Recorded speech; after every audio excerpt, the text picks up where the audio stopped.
আসসালামু আলাইকুম ভিউয়ার্স, কেমন আছেন সবাই? আশা করি আল্লাহর রহমতে সবাই ভালোই আছেন।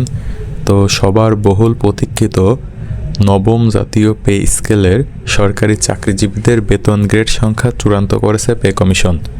বৃহস্পতিবার 15 জানুয়ারি কমিশনের সভায় বিষয়টি চূড়ান্ত করা হয়। বৃহস্পতিবার সন্ধ্যা 6:30টার দিকে পে কমিশনের এক সদস্য বলেন, নবম পে স্কেলে গ্রেড সংখ্যা আগের মতোই অর্থাৎ 20টিই থাকছে। এটি পরিবর্তন না করে বেতন বাড়ানোর সুপারিশ করে কমিশন। বৈঠক সূত্র আরও জানায়, আজকে পূর্ব নির্ধারিত সভায় বেতন কাঠামো বেশ কয়েকটি বিষয় নিয়ে আলোচনা হয়েছে।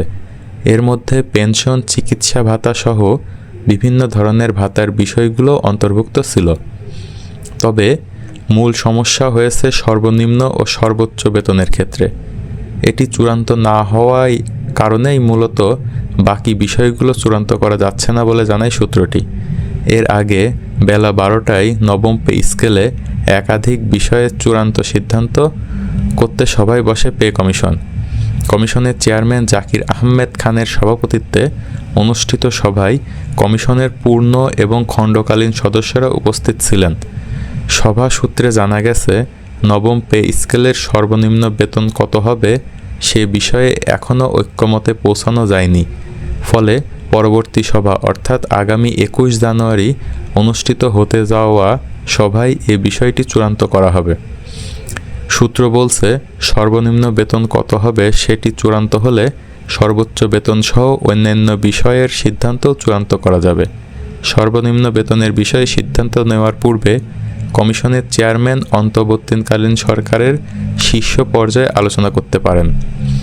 এর আগে নবম পে স্কেলে বেতনের অনুপাত 1:8 চূড়ান্ত ধরে সুপারিশ করা হয়। তো প্রসঙ্গত জাতীয় বেতন কমিশন 2025 সালের 27 জুলাই গঠিত হয়। কমিশনের সভাপতি হন সাবেক অর্থ সচিব জাকির আহমেদ খান। কমিশনের দায়িত্ব হল সরকারি কর্মচারীদের বেতন ভাতা ও অন্যান্য সুযোগ সুবিধা পর্যালোচনা করে সুপারিশ প্রদান করা। কমিশনের মেয়াদ চলতি বছরের ফেব্রুয়ারির মধ্যে শেষ হওয়ার কথা, যা জাতীয় নির্বাচনের আগেই প্রায় সমাপ্ত হবে। তো এ থেকে আমরা বুঝতে পারি বর্তমানে বেতনের গ্রেড 20টিই থাকছে এবং এটি পরিবর্তন হবে না, কিন্তু গ্রেড পরিবর্তন না করে বেতন বৃদ্ধি করার চিন্তাভাবনা চলছে। তো আশা করা যায় 21 তারিখের সভায় আমরা সম্পূর্ণ বিস্তারিত আপডেট জানতে পারবো। ধন্যবাদ, আজকে এ পর্যন্তই। সবাই ভালো থাকবেন। আসসালামু আলাইকুম।